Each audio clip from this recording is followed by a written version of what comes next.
Ya. Buenas tardes. Nosotros somos estudiantes de la Universidad de las Américas, estudiantes de Psicología Clínica. El día de hoy estamos aquí para hacerle una entrevista. Mi nombre es Micaela Valdivieso. Jennifer Aleves. Alison Armas. Entonces, si nos podría decir cuál es su nombre, por favor. Buenas tardes, bienvenidas. Mi nombre es Fanny Abril. Y bueno, soy una psicóloga de formación, de profesión. Si nos puede contar un poco de su historia laboral. Bueno, yo me inicié apenas egresé del 6º año de psicología. Tuve la oportunidad de ingresar al Departamento de Salud Mental, primero como asistente de psicología, en el que pasé 1 año, y luego de eso pues permanecí por 9 años más como psicóloga dedicada exclusivamente al diagnóstico y al tratamiento de problemas de niños y de adolescentes. Posteriormente a eso pasé a formar parte del equipo técnico de diagnóstico y tratamiento de menores con conducta irregular. Ahí pasé por el lapso de 2 años y medio. Luego de eso pues trabajé como psicóloga también dentro del área de adopciones. Este fue el mayor tiempo de trabajo, y lógicamente pues ahí la tarea principal era hacer el diagnóstico de las personas candidatas a la adopción. Pero para mi modo de ver, el punto básico de todo este proceso de adopción era la preparación de los padres adoptivos. Luego de esta preparación pues se calificaba la idoneidad de los candidatos, y lógicamente pues si es que no había ningún tipo de trastorno se podía proceder a continuar con el trámite, que es de tipo legal, social y psicológico. Una vez que culminó ese periodo de 17 años, pasé a crear el servicio de psicología en un taller de discapacitados, y posteriormente pues dirigí un centro infantil. Los 2 últimos años de mi carrera profesional me desvincularon del área psicológica y pasé a hacer trámites eminentemente administrativos. Ahí es cuando decidí salir. Ya. Muchas gracias. Gracias. Bueno, nosotros ahorita vamos a abordar nuestro tema que queremos preguntarle un poco, es acerca del duelo. Entonces, nuestra primera pregunta es, ¿qué es el duelo? Bueno, el duelo es una respuesta emocional a una pérdida, ¿ya? Y estas pérdidas, por lo general, pasamos todas las personas hemos vivido una pérdida. No necesariamente una pérdida de fallecimiento, sino pérdidas emocionales, pérdidas materiales, la pérdida del trabajo, la jubilación, la pérdida del cambio de casa, el ir a otro espacio de trabajo, la pérdida de las amigas. Todas esas son pérdidas, ¿no? Que no tienen la misma connotación que cuando se trata de una pérdida de un ser querido causado por fallecimiento. No tiene la misma connotación, pero igual son pérdidas que generan una respuesta emocional. Ya. Y el proceso de enfrentar esta pérdida es lo que se llama el duelo, ¿ya? Y el duelo es un proceso único que lo vive cada persona de acuerdo a su formación, de acuerdo a sus creencias, a su personalidad y de acuerdo a la cercanía con el objeto perdido o su equivalente. La segunda pregunta es, ¿cuáles son los síntomas más comunes del duelo? Ya, por lo general lo que se presenta es tristeza, se presenta ansiedad, se presenta ira, se presenta impotencia, ¿ya? Y esto depende pues de cómo se esté dando el proceso, porque aquí hay que tomar en cuenta que se produce una pérdida a veces de forma secuente, cuando hay una enfermedad, por ejemplo. Entonces la gente como que un poco se prepara, aunque esto no es un indicador de que lo va a afrontar bien, y otra cuando se trata de una situación súbita. Entonces ahí la situación es mucho más fuerte y lógicamente presentan trastornos en el sueño, trastornos en la alimentación. ¿Qué otra cosa? Ansiedad, opresión en el pecho, dolor de la garganta. Esos serían los... Negación a esa pérdida.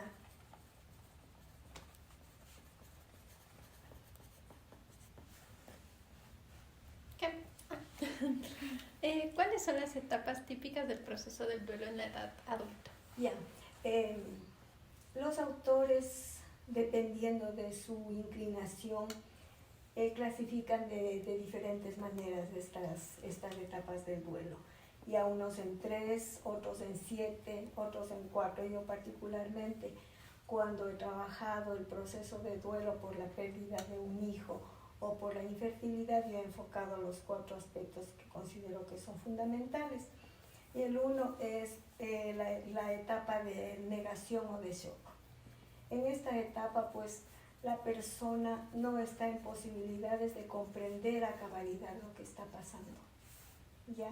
Pregunta, ¿y por qué esto no puede ser verdad? Esto no es real, no puede ser cierto. ¿Ya?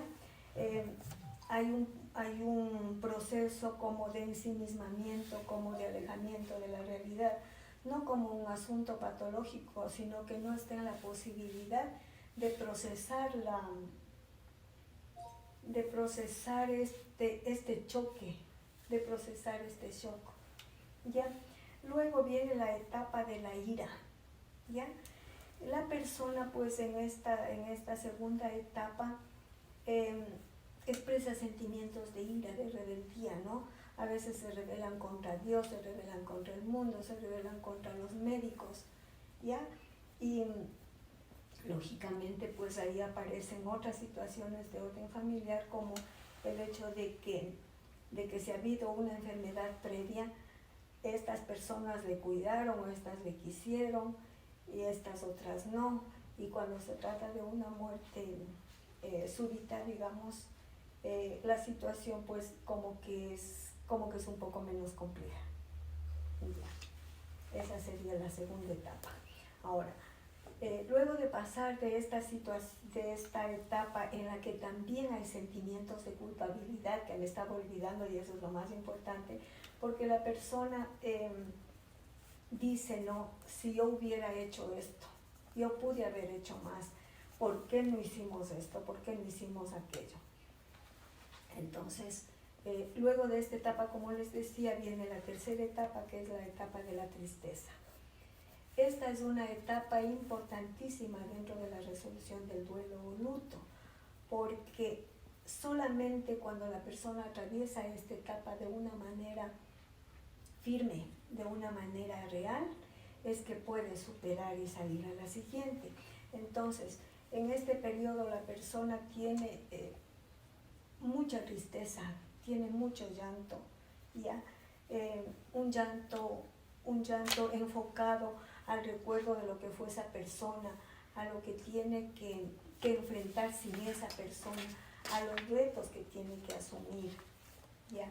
Entonces, luego de que se ha dado este proceso, ya viene la etapa de la resolución o de la aceptación. Cuando la persona ha superado ya esta etapa de tristeza, ya está en posibilidades de tomar su vida cotidiana como fue antes del fallecimiento, de la ausencia o de la pérdida en definitiva. Usted habló del duelo por infertilidad o en adopción, que usted había trabajado en adopción. Entonces, ¿cómo se da este tipo de duelo? A ver, Por lo general, se empieza a procesar un duelo por la infertilidad cuando los padres, después de haber acudido a un sinnúmero de tratamientos en donde gastan muchísimo dinero, donde las expectativas son altas, donde que ellos se ilusionan tanto, ¿ya? Y después hay un momento en que después de un sinnúmero de tratamientos, de pruebas y demás, el médico les dice que definitivamente no van a tener hijos, ¿ya? Entonces ese es un dolor muy grande para ellos porque se enfrentan a una situación que no ven. En los otros casos, cuando hay una pérdida como un fallecimiento, la persona ve ese cadáver, digamos, ve los rituales que se hacen, el velorio, el ataúd, los dolientes, ¿ya? En este caso no hay tal cosa, ¿ya? Los padres adoptivos, en especial la madre, es la que sufre con más intensidad esta situación. Y lógicamente pues ahí este es un duelo sin muerto y sin rituales. No puede despedirse, no puede ver, no sabe, simplemente sabe que no va a ser posible que pueda tener un niño. Bueno, ahora queremos conocer las diferencias entre un duelo normal y un duelo complicado. Ya. Bueno, el duelo normal pasamos casi todas las personas, como les decía al inicio, porque siempre sufrimos pérdidas. Entonces, estamos, digamos, en la posibilidad de poder enfrentar de una forma más clara, de una forma más real, esta pérdida, ¿no? Acomodarnos de alguna manera a esa situación, entendiendo pues que es una situación de orden natural. Ya. Este duelo, bueno, creo que hay la otra pregunta, ya. Y el duelo patológico o el duelo complicado se da cuando no es posible que en un determinado tiempo que se estima como el prudente, el adecuado para resolver el duelo, los síntomas se agudicen y la persona se quede estancada en el proceso de resolución. Esa es la diferencia, el tiempo. En el duelo normal, ¿cuánto es más o menos el tiempo? Y en el patológico, para que sea patológico, ¿cuánto tiempo debiera ser más o menos? De 3 a 4 meses en el duelo normal, ¿ya? Lógicamente no podemos hablar de un tiempo, pero exactamente que sea los 3 o 4 meses. A veces puede ser menos, a veces pueden durar 6 meses, pero para que se considere un tipo de duelo complicado, sí debe pasar el año de edad, a partir del año de edad de haberse producido esa pérdida. Entonces nos gustaría saber qué señales hay de que un adulto puede necesitar ayuda para sobrellevar este duelo. Ya. Primero lo que les acabo de decir, porque ya ha pasado un año y que la persona no esté en la posibilidad de enfrentar su vida cotidiana de una manera como se llevaba, lógicamente tomando en cuenta que esta vez va a ser sin la persona o sin el objeto, pero si es que los síntomas no han remitido espontáneamente como puede suceder en el duelo normal, entonces la persona puede generar reacciones depresivas o una depresión como tal, o melancolía, o a veces un trastorno por estrés postraumático. Un tema.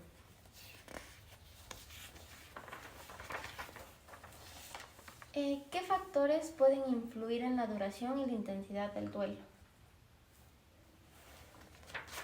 Básicamente, la cercanía que haya habido con la persona, ¿ya?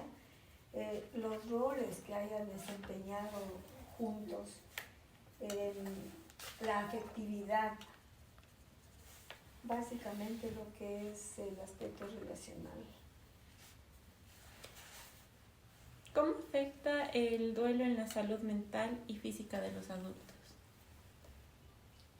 Básicamente afecta cuando se trata de un duelo complicado, porque ahí es cuando es necesario que haya una intervención terapéutica para que esté en la capacidad de aceptar primero que la muerte, que el fallecimiento es una situación natural para la que no estamos preparados, porque no hay una prevención, a que se puedan producir situaciones negativas de tipo emocional o afectivo. Entonces, procuramos no hablar de eso, sino cada cual enfrenta su duelo, su shock de manera individual como lo siente.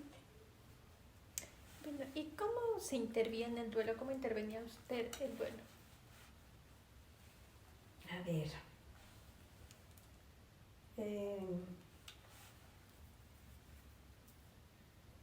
este tema sí es un poco complejo, ¿no? Porque yo no podría hablar del otro tipo de duelo porque no lo he hecho. Uno tiene que estar preparado anímicamente, preparado profesionalmente, haber resuelto las posibles pérdidas no resueltas en cada uno de nosotros para que no haya una interferencia con la relación o en la relación con el paciente o con la persona. Entonces, lo primero pues que se hace es establecer un buen rapport, ¿ya? Nosotros ya sabemos por qué viene, ya sabemos, ¿ya? Entonces, lo que yo hacía,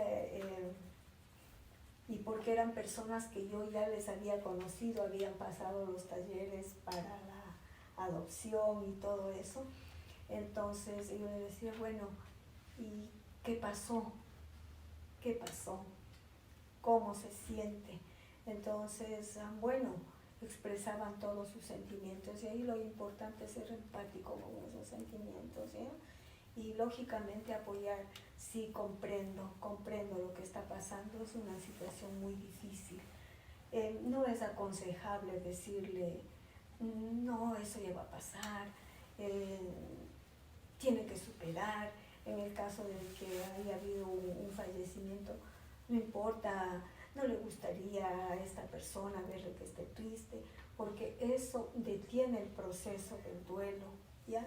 No le permite que la persona asuma o viva ese dolor que tiene necesariamente que sufrir.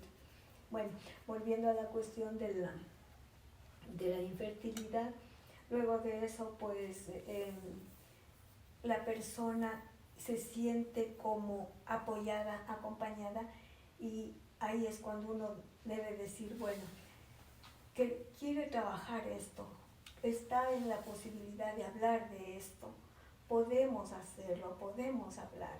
Entonces sí, han hablado. Son sesiones fuertes porque hay mucha carga emocional y afectiva. La gente llora inconsolablemente y bueno, uno como humano, y por más que esté preparado y que diga, bueno, voy a ser absolutamente profesional, hay cosas que a veces le impactan. A veces a mí sí se me han salido las lágrimas. Entonces, ¿qué he hecho? Callarme, y cuando la persona llora, pues ¿qué tiene que hacer usted? Callarse y respetar ese espacio de dolor. Ya. Entonces, de acuerdo a cómo va avanzando el proceso y con apoyo, lógicamente, la persona va saliendo. Cuando no hay esta posibilidad de que pueda procesarlo adecuadamente antes de enviar a otro profesional para que trabaje el duelo complicado, yo les hacía escribir una carta de despedida, ¿ya? Entonces, esa es una forma de que la persona enfrente el dolor y de alguna manera acepte la pérdida. Pero como les digo, tienen que haber profesionales que estén especializados en tratar este tema del duelo, porque si es que hay alguna dificultad, lo que haría es detener ese proceso y que no se va para ningún lado y la persona queda traumatizada, no apoyada, no comprendida, no sintiéndose empática. Bueno, ¿qué tipo de terapia es la más efectiva para sobrellevar el duelo? A ver.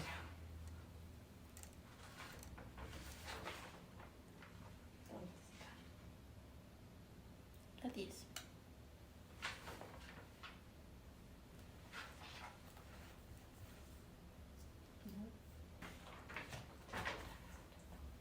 Ya, déjenme ver, por favor, no me acuerdo bien.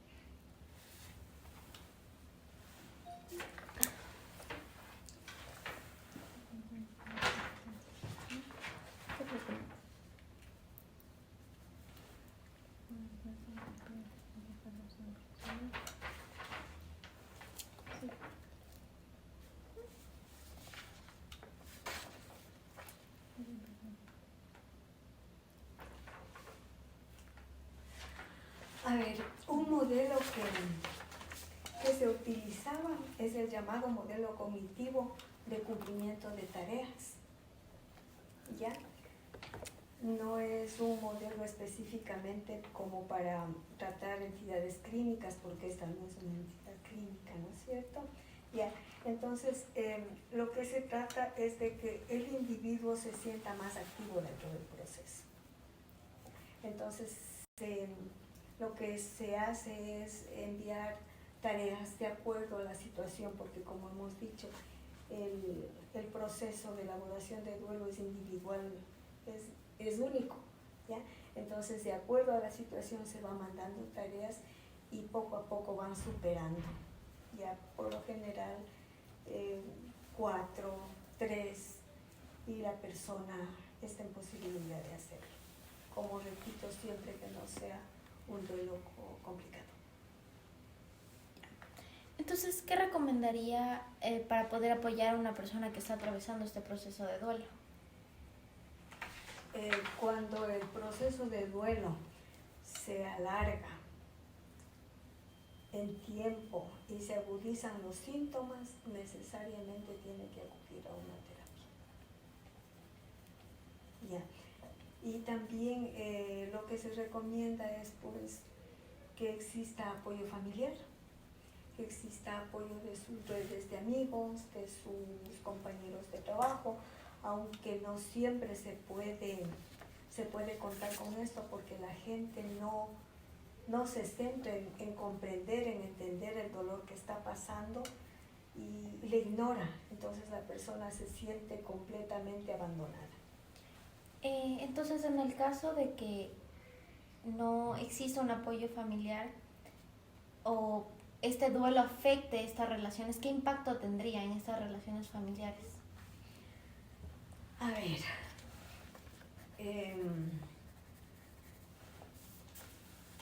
cuando se trata de una pérdida que se esperaba, puede ser que los miembros de la familia se alejen entre sí, que cada cual viva su propio proceso de la manera que cree más conveniente, ¿ya? Y en otro caso, en el otro caso, también puede ser que las personas, que los miembros de la familia se alejen, se junten, digamos, ¿ya? Y estén en posibilidades de hablar, estén en posibilidades de organizar nuevamente la vida sin ese ser querido. Ahora, en el caso anterior que les decía, sí se pueden producir distanciamientos, a veces discusiones, porque tú no le cuidaste, porque qué es lo que vamos a hacer con estos bienes, que yo no quiero esto, que yo no quiero el otro. Entonces, eso da la idea de que cada una de las personas no está resolviendo su duelo, sino está enfocado en otras situaciones que no tienen nada que ver, bueno, que tienen que ver con el proceso, pero que no están dentro de lo que tiene que resolver. Otro punto es, ¿cuál es el efecto del duelo en el rendimiento laboral?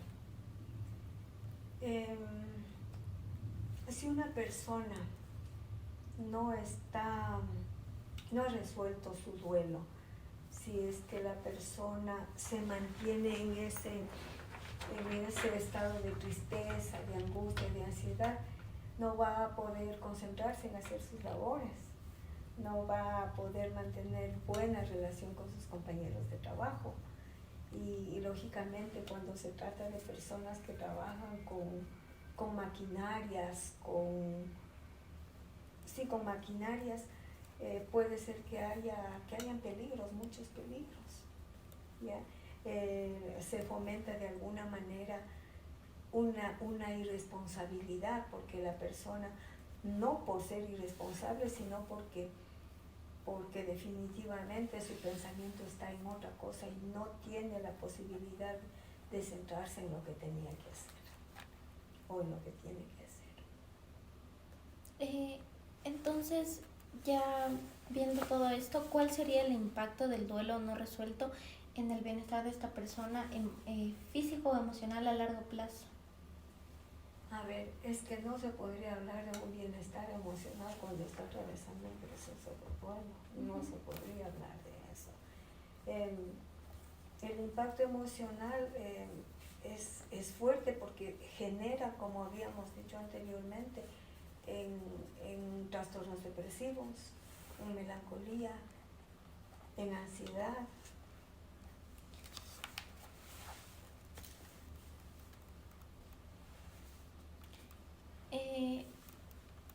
Pero a largo plazo. A largo plazo puede desencadenarse la enfermedad, pues. Y con respecto a las relaciones de la persona, porque usted mencionaba anteriormente que cuando existe un duelo por infertilidad, lo que más afecta es a la madre. Entonces, ¿cómo esto afectaría a largo plazo a la persona con respecto a su pareja o su ambiente? Ya, es que si es que el duelo ya está resuelto, no tendría por qué afectarlo. ¿Y si el duelo no se encuentra resuelto? Si es que el duelo no se encuentra resuelto, ahí sí existen problemas entre pareja, pueden haber separaciones, pueden haber divorcios, ¿ya? O si no, pues el vivir constantemente con la añoranza del hijo no nacido, del hijo no tenido, ¿ya? El que la madre siempre esté pendiente de que pasa una señora embarazada o ve a un niñito pequeño en un cochecito, entonces empieza a llorar, empieza a sentirse mal. Entonces ese es un duelo no resuelto, ese es un duelo complicado. Y usted, cuando interviene el duelo, ¿qué preguntas suele hacer para conocer la sintomatología? Es que no se puede preguntar. Yo lo he preguntado porque es evidente, es obvio, la forma que se presenta la persona, la actitud que tiene la persona, ¿ya? Entonces viene toda tímida, en fin, lo que les decía anteriormente, cómo se siente, en qué le puedo ayudar, cómo le puede ayudar, quiere que hablemos sobre esto, está en posibilidades de hacerlo. Entonces, como ustedes conocen, para que haya una intervención terapéutica es necesario contar con la voluntad del paciente. No se puede hacer nada si es que no se cuenta con esa voluntad, porque ahí ni el mejor psicólogo del mundo le va a poder sacar adelante. Entonces, y por último quisiéramos saber, entonces, ¿cómo sabemos que este duelo ha terminado? Ya, es fácil darse cuenta que el duelo terminó cuando la persona que ha sufrido una pérdida está en posibilidades de integrarse nuevamente a su vida social, a su vida laboral, a hacer las actividades que anteriormente hacía, ¿ya? Entonces, lógicamente, en el periodo anterior ya a toda la resolución, ella ya va organizando, ella o él, la persona más bien, va organizando su vida sin la presencia de la persona fallecida. Ya establece buenas relaciones y trata de buscar otros espacios, ¿ya? Lógicamente, ahí sí entra un poco la formación, ¿no? La formación que tuvo, los valores que tuvo. Y dice, bueno, no, hay que seguir adelante porque ya no hay más que hacer. No es fácil, pero tienen que hacerlo o tenemos que hacerlo. Y bueno, lo último que sería es si nos puede dar una pequeña retroalimentación o algún comentario de la entrevista. A ver, siendo este tema un tema muy complejo, es un tema complejo y muy extenso, porque no solamente se trata de las pérdidas por fallecimiento, sino pérdidas materiales, pérdidas emocionales, pérdidas afectivas, en fin, ¿ya?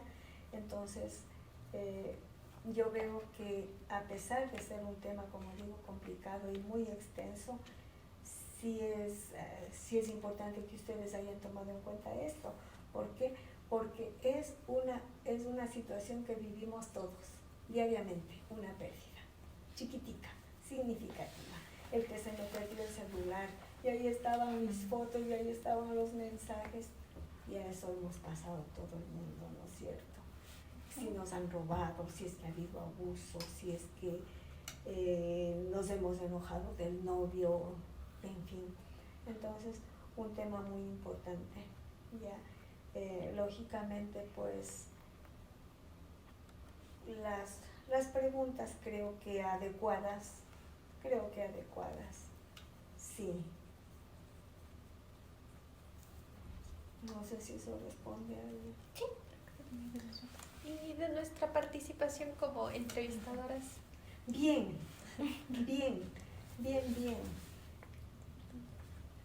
Ya, muy bien.